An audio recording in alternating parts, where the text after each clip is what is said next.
어찌 그러한 일이 있을 수 있나이까? 너는 이스라엘의 선생으로서 이러한 것들을 알지 못하느냐?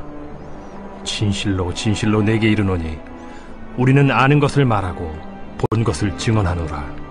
그러나 너희가 우리의 증언을 받지 아니하는도다. 내가 땅의 일을 말하여도 너희가 믿지 아니하거든. 하물며 하늘의 일을 말하면 어떻게 믿겠느냐?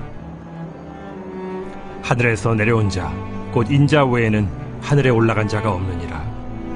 모세가 광야에서 뱀을 든 것 같이 인자도 들려야 하리니 이는 그를 믿는 자마다 영생을 얻게 하려 하심이니라.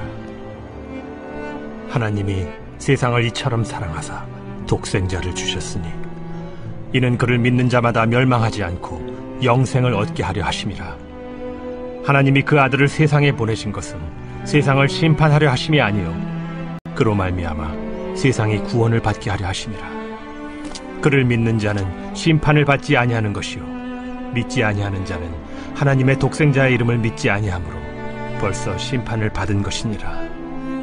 그 정죄는 이것이니 곧 빛이 세상에 왔으되 사람들이 자기 행위가 악함으로 빛보다 어두움을 더 사랑한 것이니라.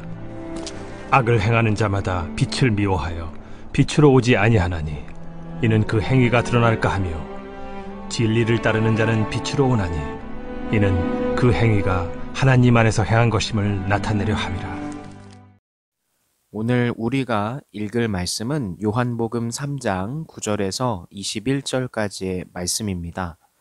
오늘 본문의 전체적인 내용을 살펴보면 어떻게 영적으로 태어날 수 있냐고 니고데모가 예수님께 묻자 예수님께서는 하나님의 아들을 믿는 믿음으로 영생을 얻을 수 있다고 말씀을 하시죠. 하나님은 세상을 사랑하셔서 독생자를 주시고 오직 그 이름을 믿는 자에게는 심판을 받지 않게 해주셨습니다. 즉 예수 그리스도를 믿는 것 외에는 그 어떠한 구원의 방법도 없음을 오늘 본문은 이야기해주고 있는 거죠. 세부적으로 우리가 오늘의 말씀을 살펴보면 예수 그리스도는 유일한 구원의 길이십니다. 그분 외에는 모두가 가짜이죠. 우리는 이것을 절대적 진리라고 말을 합니다. 절대적 진리라는 것은 예외가 없는 법칙을 말합니다. 예를 들어서 사람이 태어나면 죽는다라는 것은 절대적 진리이죠. 왜냐하면 누구도 예외가 없기 때문입니다.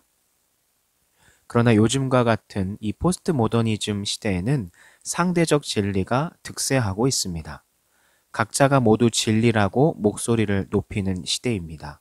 이런 시대적 영향 때문에 기독교가 외치는 배타적이고 절대적인 진리를 비민주적이고 독선적이며 시대착오적인 주장이라고 말하는 이들이 있습니다. 그러나 진리란 원래 양보할 수 있는 게 아닙니다. 진정한 진리는 배타적일 수밖에 없는 거죠. 예외가 없습니다. 그 때문에 우리가 기분이 좋든 나쁘든 확실히 알아야 할 것은 구원은 오직 예수 그리스도만으로 얻는다는 겁니다.